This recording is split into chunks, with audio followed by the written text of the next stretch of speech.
This is a Squiz podcast. We're your shortcut to being informed. Before we get into it, this episode is brought to you by HubSpot. When all marketers do is put out fires, you burn out fast.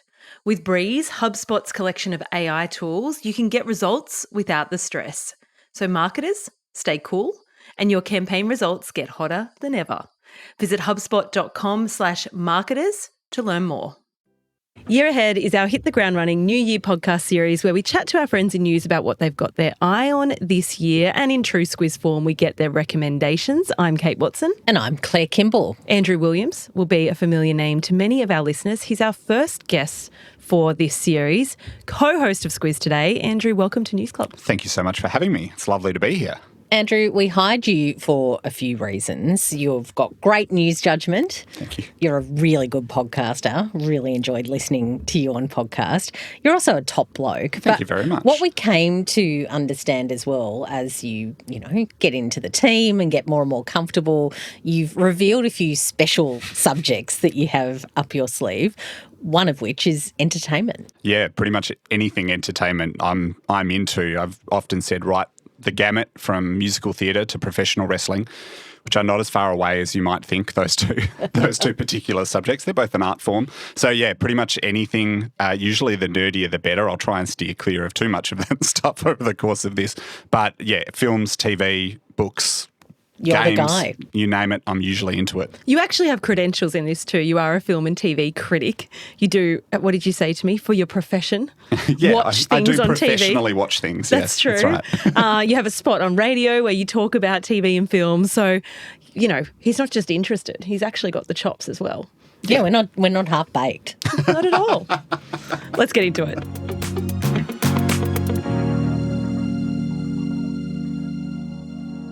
To begin, let's talk about last year, because, it's always good to just reflect on the year that was.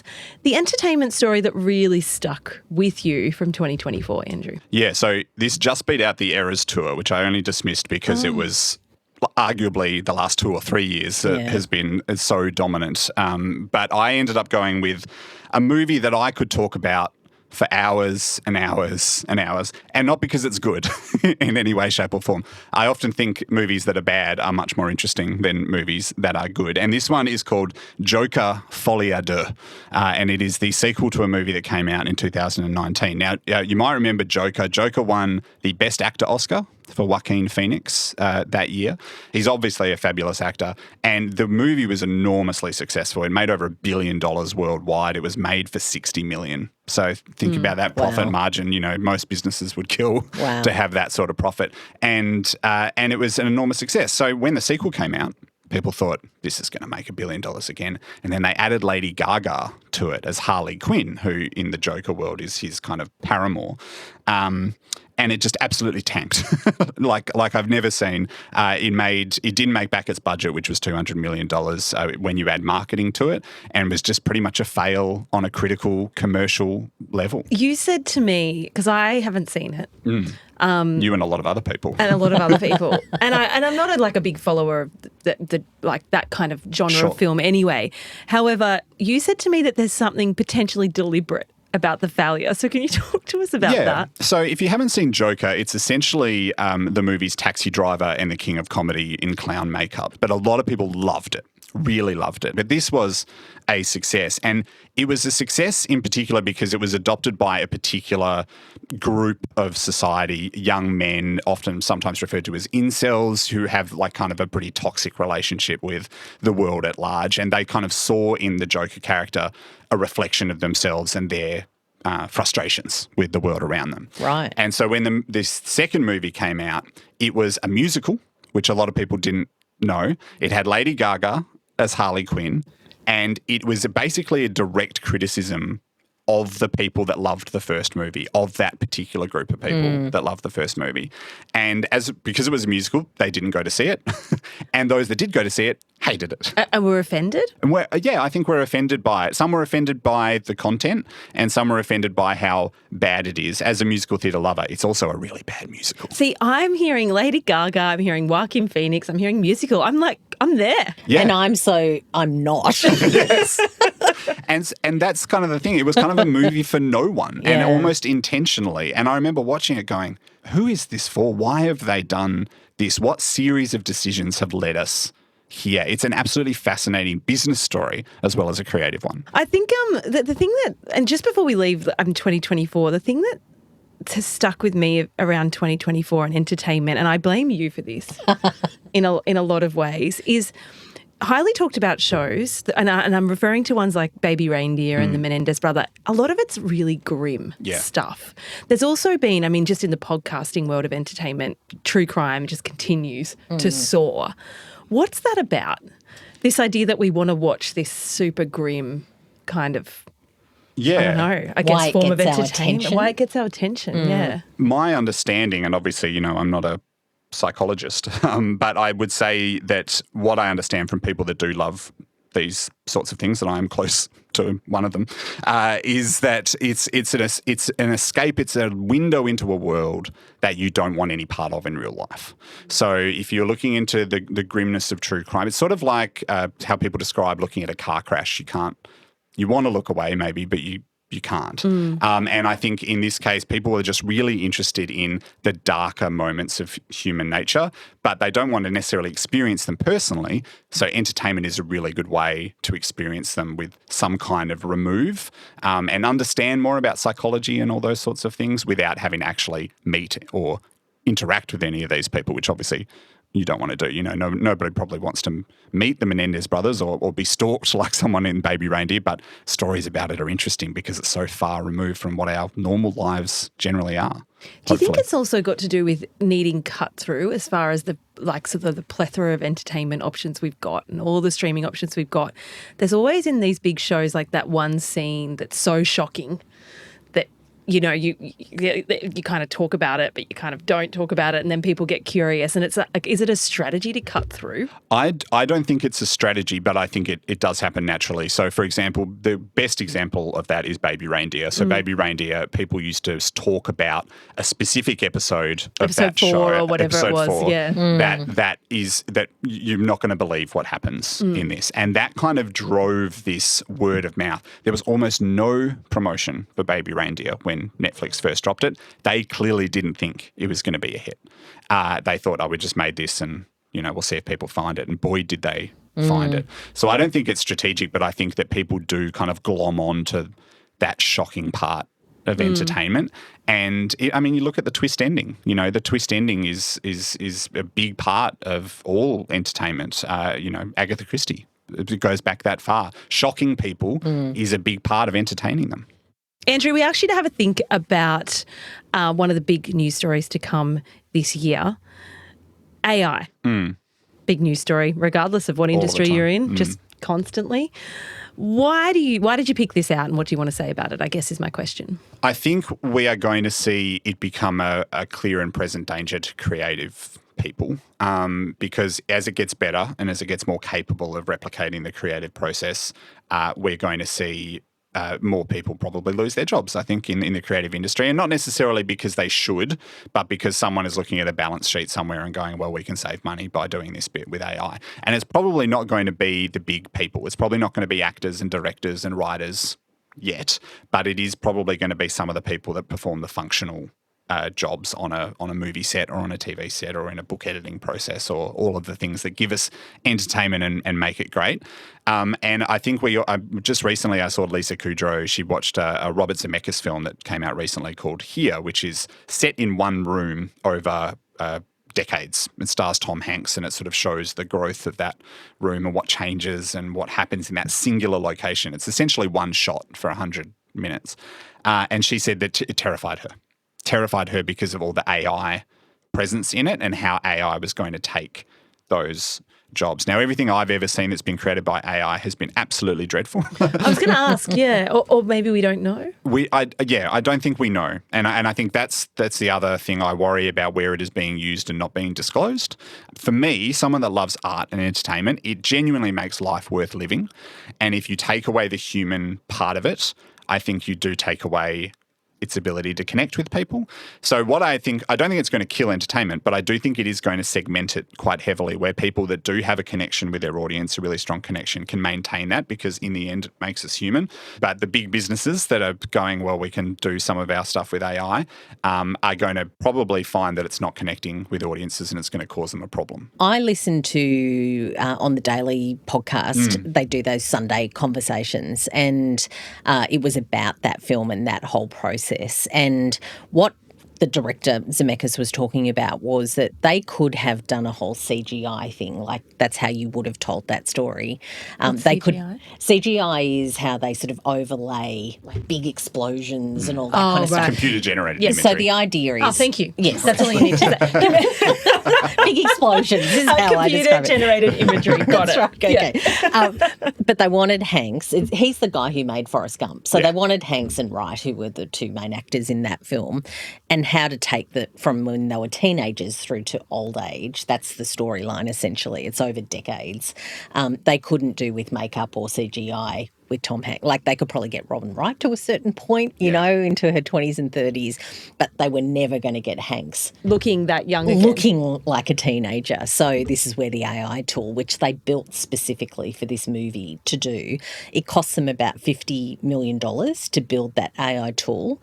They said they probably could have done it with CGI, but it would have taken probably 2 years and would have had to employ 200-300 visual artists to actually make it work. So the view that there are positive creative outlets that you can actually use these tools for and tell stories in a way that is still authentic and can still connect with an audience.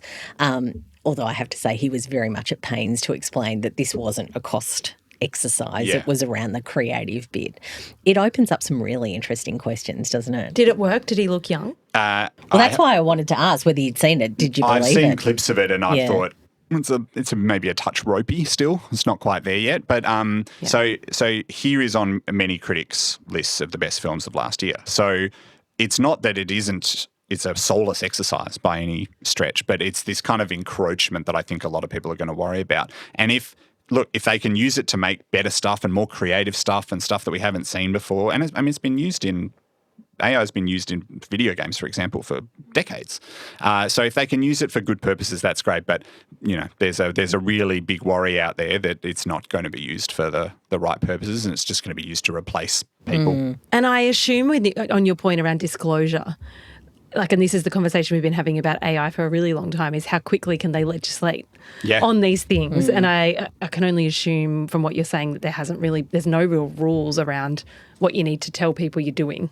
No, not yet. I mean, there are rules in terms of the big strikes that happened recently with the SAG and the Writers Guild in Hollywood that have actually delayed a lot of the films. We're going to be getting a lot of content this year because there's so much of it was held over from 2024 because of those strikes. But there are lots of provisions in there around making sure that certain parts of what people do isn't replaced with AI. Just those sort of shows that did get held over. If we thought that we had so much content coming at us last year, wait until this year because the tap has turned back on with all of that content coming down the line post those strikes. A little while ago, the president of a network in the US called FX, John Landgraf, he said that we had reached peak TV, and that was in 2018, I think, and we went well beyond it ever since. There's so much stuff going up. But I do think that is another theme for this year, is whether some of the streamers start to wind back and focus a little bit more on quality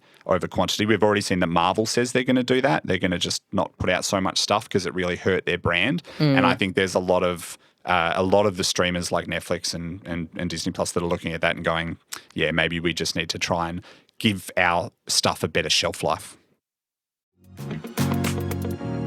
A message now from HubSpot. When all your marketing team does is put out fires, you burn out fast. But with Breeze, HubSpot's suite of AI tools, you can get results without the stress.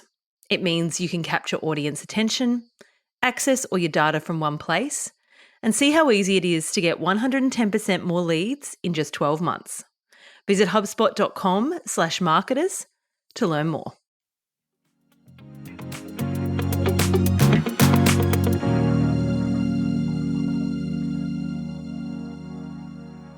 asked you to think about the sleeper issue as you see it, and I think this is like so sound because it's such a huge blind spot for so many of us, and that is gaming. Yeah, it's really interesting how gaming, even in modern mainstream media, is seen as something that people don't do. Yeah. A personal story, a little while ago at the radio station I work at, and no one that was involved in this is there anymore, so I can tell this story. But I remember mentioning on air the Madden franchise, which is it's been running for 25 years. It's American football. It's the game comes out every year. It's like FIFA.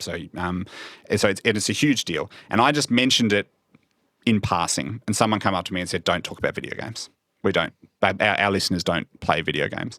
So the audience of the radio station was probably 40 and up. The average player of a video game in Australia is 35. 80% of us play video games. 80%. So this is not a niche thing. And when we talk about video games, we're not just talking about Call of Duty, or we're not just talking about those sorts of big things. Is it Wordle? We're talking about Wordle. We're talking about Connections. We're talking about the little game, Fruit Ninja, or those Farmville, those sorts of games that we play and we don't think of them maybe as video games, but they absolutely are. As many men play video games as women, it's about 50-50 according to a study from last year. So this idea that it's this niche thing that only people under 20, particularly men under 20 do, is just so antiquated. It is completely wrong. And it is, if you look at lists of the biggest franchises in the world, the most profitable franchise of all time is Pokemon. Like it is made $900 billion or something. It's crazy how much money it's made. The single piece of entertainment that's made the most money in a single day, could you have a guess at what that is? I reckon it's... Well, I think it might be something to do with video games. It's like Grand Theft Auto. Yeah, it is Grand Theft Auto 5. Yeah. Grand Theft Auto 5, 2013, made almost $1 billion in a day. So when people talk about video games as something that is that's niche, or the kids do it, or it's not a big deal, is that is not only out of date now, that was out of date 10 years ago. So for this year, you've said that Grand Theft Auto 6 could be coming. Yes. And that could be one of the biggest stories of the year, therefore. It will be the biggest thing in entertainment this year, no question, if it comes out. So video games are famously prone to being delayed. So at the moment it is scheduled for 2025, but there's every chance that it gets moved into 2026. But if it comes out, it will be the biggest thing in entertainment, bar none, no question. No matter what metric you use, users, money, cultural impact, it will be the biggest. If you go on any YouTube video, in the comments, you will see a reference to GTA 6 somewhere. Yeah, there you go. GTA 6. Now I know what that is. Yeah. How big is it a blind spot for us? Huge. Massive. Although I started tuning in a little bit, and you read the book too, Tomorrow and Tomorrow. We were talking about that before this. Interesting. What's the Apple TV show about? Mythic Quest. Mythic Quest, which I loved. It's a terrific show, isn't it? Yeah. With the wonderful Australian actor in it, who plays Poppy. Who plays Poppy, who's just tremendous. And it's a big deal. I mean, did you know that there's a video game awards ceremony? I'm sure there is. I'm sure I just don't know about it. But exactly, because it's not on. No network has picked it up, so it's on YouTube. I've often thought there's a couple of things I'm going to take up in retirement, and one of them will be properly gaming. Yes. I can see me at 65 playing Grand Theft Auto. Yeah. I'm going to do it. My girlfriend, Anya, I don't think would have ever considered herself a video gamer, but in 2020 she got into Animal Crossing like a lot of people did, and she's really grown to love it. And I think part of the problem is that people see it as, bang, bang, shoot crime. They see it as just a GTA type thing. But video gaming there are games about running a little farm in a country town and managing your crops. I know, I want to shoot things. That's what I want to do. I got plenty of those for you as well. I'm like a blank face. Like you guys are looking at me going, I mean, it's a podcast, so you can't see, but I've got nothing to contribute here. I'm so sorry. But I do believe you when you say it's a big deal. We originally asked Andrew to do this episode on sport because sport is also one of his special interest areas of expertise. Yeah. But then we kind of realised sport is entertainment, so let's just fold it all in. Let's do it. You said to me, obviously last year we had the Olympics. was we had a couple of pretty riveting footy finals, I would say. Some really good series. You said to me when we were in our production meeting for this episode, sport is the last broadcast entertainment. Just explain that a little bit. Yeah, so in terms of what rates on traditional broadcast TV, so in Australia, Channel 7, Channel 9, Channel 10, it's really just sport. So that's why... Evidenced by, I mean, even just sorry to interrupt you, but through this conversation, we've not talked about any shows that have been on broadcast TV. No. And that's a real problem. You know, they're not making. It's not that they're not making good shows. By the way, there's a show on 9 now called A Remarkable Place to Die, which, full disclosure, a partner of my brother is in. But I thought it was really good, but it hasn't really cut through. Yeah. I think because it's on broadcast TV. So, and this is as true in the UK as it is in Australia, as it is in the US, as it is pretty much anywhere in the world that has a really strong sporting market. The things that rate are live events. And so that's why reality TV and sport work so well, because they're not the sort of thing that you will watch the next day, like a scripted TV show is. It's a moment, and you want to be involved in that moment on social media or with your friends or whatever it might be. So sport is kind of the last thing in broadcast TV that is a lock as in terms of being genuinely successful. And so I think that we could very well see a day where it's pretty much all that's on, because broadcast TV, they know that it works, but the streamers are still coming for it. Yeah, I guess that was my question. You also said to me, I mean, we'll get to that, but you also said to me that there has been a tiny little resurgence in broadcast entertainment in the US. Yeah, specifically so is there in a the glimmer US. of sort of hope for broadcasters that entertainment could make a comeback, and how have they done that? They've done that by kind of going back to basics. So in the US, probably the most popular show of the last few months has been a show called Matlock. Now you might go, hang on, I know what that is, and that's because it was a legal drama.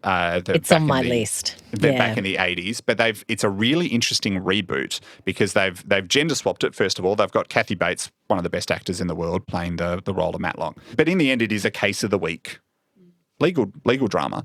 And they've just gone back to basics. They've found sort of really kind of middle of the road, in a good way, middle of the road ideas and concepts. And they found that the ratings, while they're not anywhere near what they were 5-10 years ago, have started just ticking back up again with the right sort of stuff. So I wonder if there's a lesson for the Australian content makers to maybe just make something a bit more kind of meat and potatoes rather than sort of swinging for the fences if you want to broadcast success. And, you know, the crazy thing too, which is just so of its time, how I came across Matlock and this whole Kathy Bates reboot was via social media. Yes. And it was on social media, and I don't know, like how it sort of all gets in front of certain people. However, the content that was bubbling up for me was that she's lost 50 kilos to do this show. So it was interviews that she was clearly doing in the publicity rounds about Matlock and how exciting all of that was. And then it sort of takes you down that Matlock route. But the entry point was her personal story about what she's been doing and how she is and her health. And it's so much more complicated than just putting on a good show. It is. And that's how important I think a star is as well. Still probably more so to TV than it is to movies. Yeah. Now, if she wasn't playing that role, I don't know that show is a exactly. success. But this is the other interesting thing about broadcast TV is that they release an episode a week. So people who are used to binging stuff, they kind of have to wait. Slow down. And not everyone is used to that now, particularly if you are turning into a streaming service. It is. I think what's also interesting is obviously the advent of ads into streaming services, which makes it a lot more like the broadcast experience, and whether that's an opportunity for broadcast or to the detriment of streamers. I think that's really interesting, and I think it's also really interesting, this idea. So when streaming first started, when Netflix first started making their shows, they went, well, we don't have to keep shows to 42 minutes, which is what they generally are for a broadcast hour in the US, but we can make them as long as we want. And that was terrible because they dragged on. There was so much editing that needed to be done for so many of those early shows. And so I think this idea that, okay, we've now got to factor in where the ads go in the show and how long the show is and how many ads we can fit into that show starts making them essentially think the same way that people making broadcast TV did in the 90s. And so everything old is new. It's funny how sort of cyclical this stuff can be, even as technology just leaps forward. And to your point around what's AI going to replace, like you can see these new skills that are going to be required as far as organising and, directing audiences, places, and like there's this whole range of skills that are going to crop up, whether AI can do that or not. Yeah, no. I'm not sure because it is editorial judgment around what you're putting where and how you're directing people places. And there's an interesting, I've just seen this in the sort of the last few weeks, which is that when you go on Google and you look up a movie, they'll now have a little AI summary of what people are saying online about it. So they'll say users are saying this or viewers, critics have said this.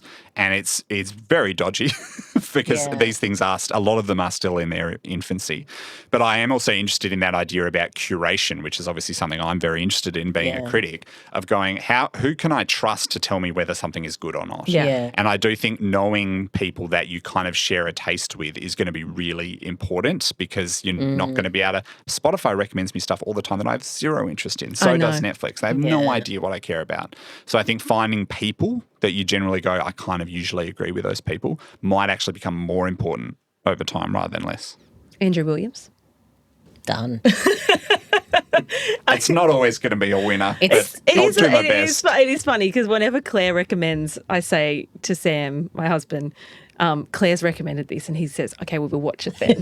But like he trusts, some friends maybe less so. But if I say Claire said it was good, he'll be like, "Okay, we'll give it a go." I think in the discussions Claire and I have had in the office about things that we've watched, we've very rarely disagreed in the few months. There's a Squiz trusted that tone. I've been here. A Squiz trusted recommendations. Meanwhile, I might just do books because I'm pretty useless. Fabulous. It's probably a good time to get your recommendations. Yeah. For the year. So what are you recommending? Well, if you're interested in this topic and the way that entertainment evolves and changes, I really love a podcast, and I know that you love one of its sister podcasts, which is called The Rest is Entertainment. So if you've ever seen The Rest is Politics or The Rest is History, all of that suite.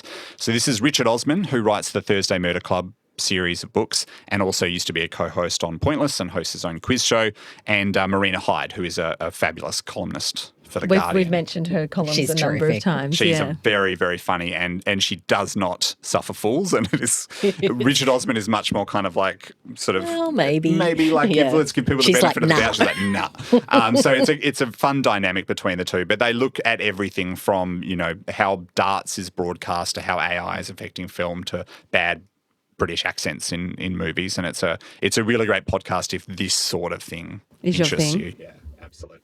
That's your podcast. What about your show? My show, I have 3 shows that are my go-to recs at the moment. So if I don't know anything about you, I'm going to give you these 3 to see what happens, essentially. One is Slow Horses, which is the spy drama on Apple TV Plus, which I just think is an absolutely fabulous piece of television. Claire furiously nodding. That was my show of the year last year, and I'd saved the latest series for my Christmas watch, so I'm very happy. Excellent. Yeah. I watched over Christmas as well, and it's just because I was saving it too, because it's just that sort of show that you do want to savour a little bit. Wonderful performances, and just across the board, I think it's fantastic. Almost nobody watches Apple TV Plus, I've learned, because when I recommend this show, they all go, "Oh, I don't have that." I don't have that. Interesting. And I've gone, I would have thought it would be more popular because a lot of people have the device, and it's just an easy thing to. But there you go. Anecdotally, but with Apple, you can just buy. You can, which I quite appreciate. You can buy the series. Yes, you can do that as well if you just want one thing. But I actually think Apple TV Plus has the best standard of show. So as opposed to Netflix, where it's just like 90% slop and 10% good stuff, Apple TV has a really good quality control where most of the stuff they make is the volume's a bit more restrained. It is more restrained. So on the curation point, there you go. Yeah, so if you're thinking of buying one streaming service or just having one, I always recommend Apple TV Plus. And if anyone's listening from Apple, yes, Andrew's new entertainment show is available to sponsor. Please jump on board. Done. I mean, if you can spend $200 million on a lot of movies that nobody saw, then you can spend a little bit of money. $200 on a podcast episode. Exactly. Yeah. Surely. Maybe a bit more. if as much as you like. But the other 2 shows I want to recommend are on Disney Plus, which is Abbott Elementary, which we've talked about, which is just a wonderful sort of comfort watch sitcom, but also so sharp and so funny. It's so nice. It's really nice, Yeah. but it's got some things on its mind too, which about education and gentrification and a whole range of societal issues. But it never does it in a way that it feels like you're taking your medicine. So that's really good. And then Shogun, I thought was the best show of 2024. So that was Siobhan's favourite too, I think. Yeah, she raved about it. it's going to be really interesting because they've run out of book. So the first series was based on the book. There's no more book. So they commissioned it for season 2 and 3 because it was such a big hit. But what we saw with Game of Thrones is once they ran out of book, trouble started. Yeah. Just one quick Australian one. I mean, it's been running forever, but I do think it is the most reliable comedy on television, which is Have You Been Paying Attention? If we're talking about broadcast TV success, no one doesn't like Working Dog. Comedy, like it's still a magic formula, isn't it? is. The Brits do it so well. They do it brilliantly. And that crew do it just incredibly well here. Yeah, absolutely. I think actually for most of the year, that's other than news, the only thing that I'd watch on commercial TV. Yeah, it's the only thing I will suffer through ads for. All those recommendations in your episode notes. Andrew, well done. Thank you Thanks very for joining much. us. Thank you Welcome for to the having year me. ahead. I'm looking forward to it. This is my favourite time of year because there are lots of lists about most anticipated video games and TV shows and movies, and I'm just like a kid in a candy store at this time of year. It's like Christmas for you. Exactly. There Just you a couple go. of weeks later. For more from us at The Squiz, for more Andrew, make sure you search for Squiz Today in your podcast app. It's our daily news podcast that gets you across the news every weekday. Hit follow on your podcast app to make sure you get that when it lands. On Saturdays, as I said, Claire, you and I host a podcast called The Weekly Wrap. Indeed. The week in news and what's coming up. That's what it is. It's what it is. It's perfect to keep up with the news in just 30 minutes. Across January, other year ahead episodes feature guests on fashion and lifestyle, on politics and on business. We reckon 2025 is the year to be informed, not overwhelmed, and the best place to achieve that is with The Squiz.